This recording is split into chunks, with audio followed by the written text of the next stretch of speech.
Good evening. I'm John Batchelor. This is the John Batchelor Show. Professor Stephen F. Cohen of New York University and Princeton University, Russian history emeritus, is with me. We continue our months-long conversation about the impending and now actual Cold War that is underway between Washington and the Kremlin. There are allies and adversaries in between, but those are the two driving forces.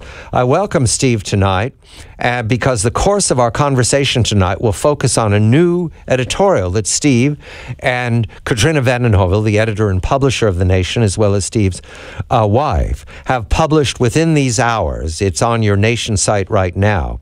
Looking at Cold War again against Russia without a debate. That'll be the subject of our discussion tonight, not these violent actions and threats and blame shifting in Eastern Europe and in Russia, but the absence of a debate in the U.S. media and the U.S. political class.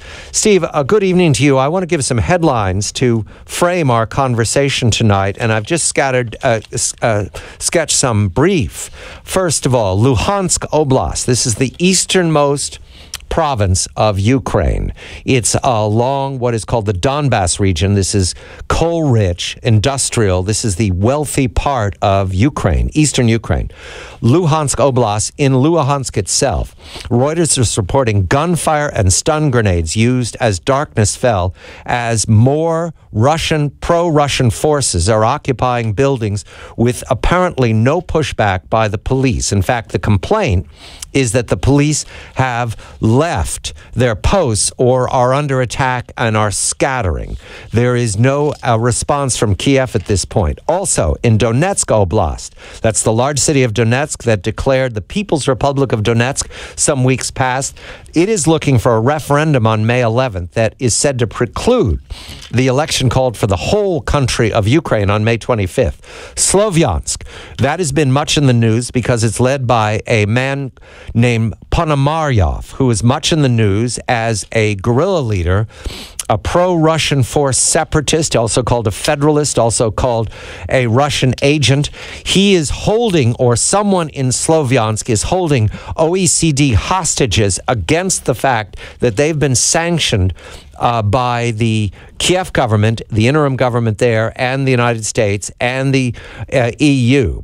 In Moscow, Vladimir Putin has said within these last hours, this is on ITAR TASS, you can go and read the statement by the president of Russia, talking about retaliating with sanctions. He has said, mysteriously, but I believe we get the threat, we would not like to resort to some steps, retaliatory measures. I hope that this will not be next.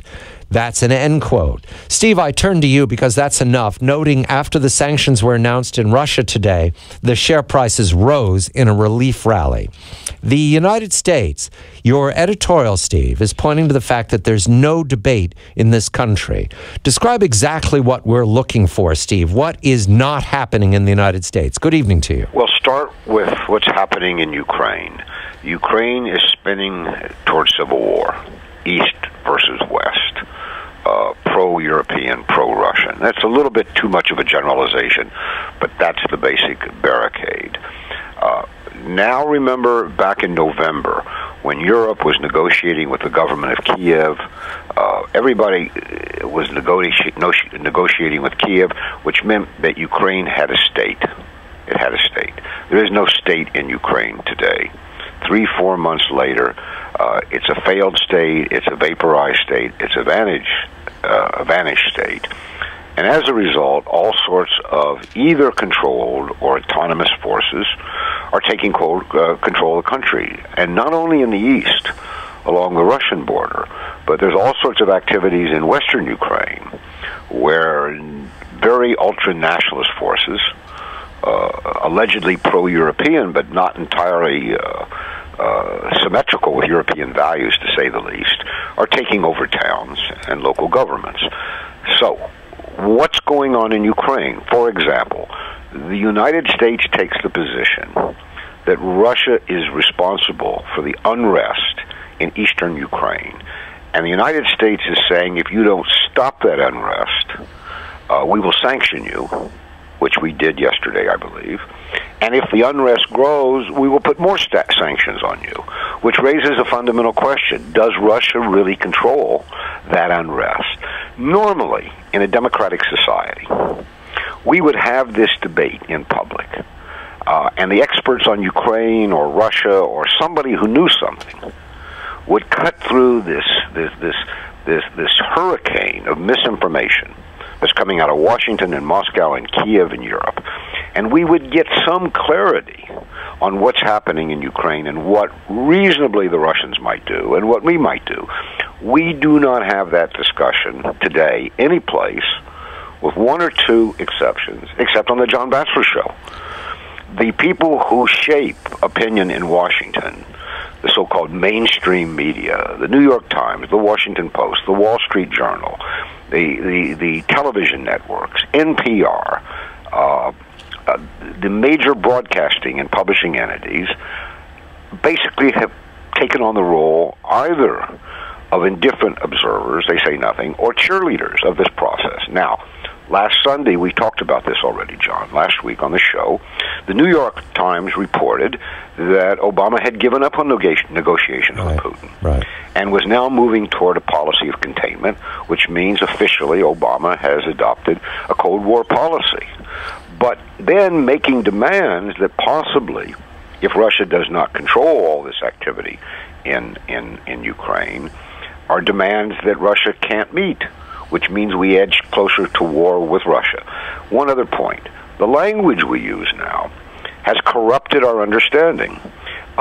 We say, the media says, and this is generally correct, that these forces that are seizing buildings in these cities you mentioned in eastern Ukraine and their industrial beltland are pro-Russian.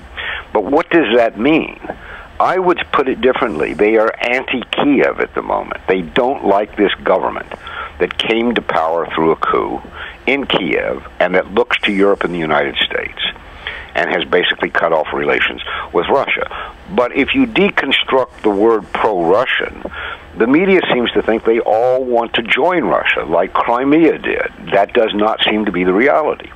Most are talking about something from autonomy within a Ukrainian state or more local home rule.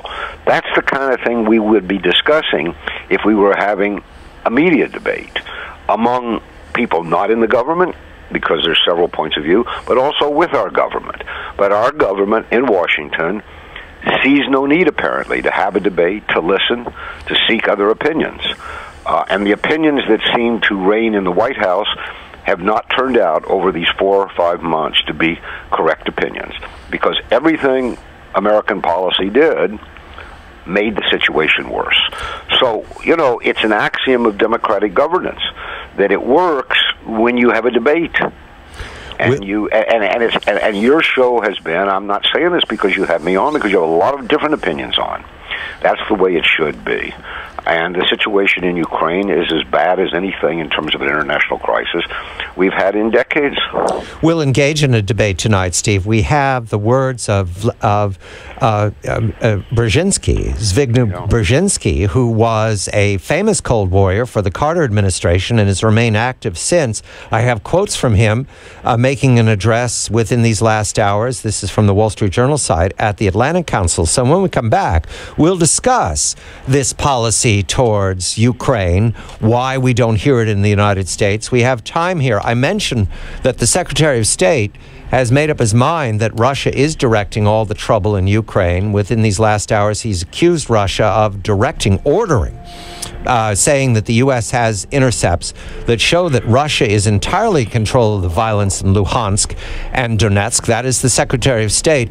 The Secretary of State, Mr. Kerry, has also said that Sergei Lavrov, the foreign minister of Russia, has deceived. I think there are stronger words, but deceived Mr. Kerry in several instances. So the relationship between the two foreign ministers is breaking down. When we come back, Professor Stephen F. Cohen, he has an editorial at The Nation right now following his earlier op-ed about the new Cold War, who's responsible. We are going to jump into the Cold War now and talk about the options and what's at stake. I'm John Batchelor. This is The John Batchelor Show.